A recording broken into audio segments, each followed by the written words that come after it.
Welcome back to blackstardove. Welcome back to my channel. I'll keep this one short and brief. This was my thoughts on the Ant-Man Quantumania movie. I don't know why I'm messing up already. Man, I don't know. I guess this, without saying spoiler alert, but you should know that if you clicked on the video. This movie wasn't very good to me. Like, I was really looking forward to it, especially because I was going to see how they did Kang. Jonathan Majors was amazing, but the whole story overall, with Cassie and the whole freedom fighter thing and her just being reckless, I don't know. It didn't seem like, for the type of movie that it was, and for her to be as reckless as she was in the movie, she didn't pay any consequences. So, I don't know, like, it's like weird talking about a movie that's pretty much a sci-fi thriller to talk about real life consequences. So I don't know, like, that whole thing just kind of threw me off. Everything else about the movie I actually really love. What's his name? Bill Murray. Bill Murray was really good for his small little role. I thought it was gonna go way different than what it did, so I really like that. But as the whole overarching story, this is the second Kang that we have came across now in the MCU. I don't think he's dead though, because he just like disappeared, or I think he's going to be the main villain Kang going forward. He's going to come back somehow, and of course, if you've seen the post-credit scenes, then you've seen that we have the Council of Kangs, which is, it was ripped straight out of the comic book. I know some people didn't like it because they was like, hooting and hollering, but that's straight out of the comic book, and I love how they did it. So we had all right, so let's just go back to the real story, the main story.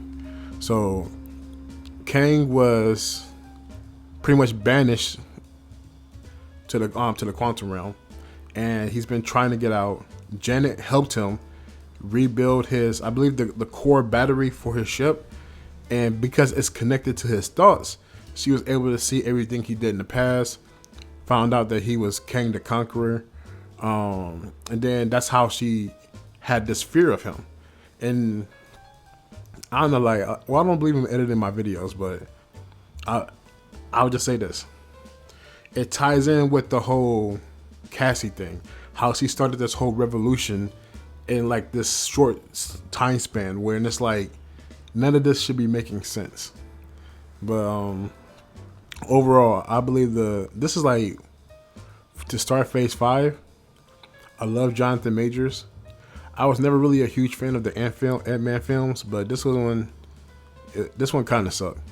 And the way they did MODOK, I guess it made sense to have him as MODOK, but then for him to just be so evil and just turn good like at the drop of a hat, because again, Cassie told him to stop being a dick, and he became a good guy after that. Like that made no sense. But yeah, I knew MODOK wasn't someone that they can keep long term, so I'm happy that they was able to do him. But going forward, like, I don't know. I think like a lot of people have saying since Phase 4 that the MCU is losing its luster. I would have to agree with that. There really haven't been that many good MCU movies. Spider-Man No Way Home was good. I'll even say Doctor Strange and the Multiverse of Madness was good. Of course, you had a few good TV shows. You had WandaVision. Loki, I thought, was amazing. And that's pretty much it. Everything else kind of sucked. Captain and Falcon, that kind of sucked. Moon Knight kind of sucked. Miss Marvel kind of sucked. And then what else is there? I think that's it. Oh, She-Hulk. Oh, we can't forget about She-Hulk. I think She-Hulk was good for what it was, but it lacked in the courtroom department, which is like, that's what She-Hulk is. It's supposed to be like Ally McBeal, but with superheroes. So they kind of lacked in that one. And I did like Daredevil. how they reintroduce him. From the movie side, all the movies kind of suck. You know, Shang-Chi was okay. What else was there? Eternals sucked. Spider-Man was good. Doctor Strange was good. Thor was like a train wreck.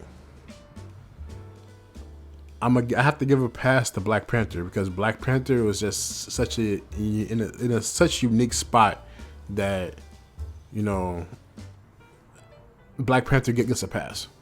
But for overall and the overarching story of the MCU, I think going forward they really do have to focus on a Kang that can actually be like a threatening presence. Sorry about that. So if this Kang in the movie isn't coming back, like that's 2 Kangs that have died. If he's not coming back, we have to make Kang more of a threat, more of a powerful threat. And I know towards the end of the movie he came down, he started killing a bunch of nobodies. But if he's going to be a threat, he's going to start taking some people out. So hopefully they do a really good job. Especially like I love the Council of Kangs. And then of course the second post movie scene was about Victor Timely. If you know anything about the comics, you know Victor Timely was Kang when he went back in time. Actually, and it also ties into the Marvel Comics first name. Marvel Comics first name was actually called Timely Comics. So it's all just a one big Easter egg. But I can't say this about enough. Jonathan Majors was amazing. I can't wait to see Creed 3 because of him. So I can't wait to see what they do further with the character, especially with Kang. But he is like one of the really bright spots of this movie. Everything else was kind of trash, and that kind of hurts because I was really looking forward to this, especially after that first trailer. That first trailer really, like, I was like, okay, I gotta see this movie. But that's it. Take care. Peace.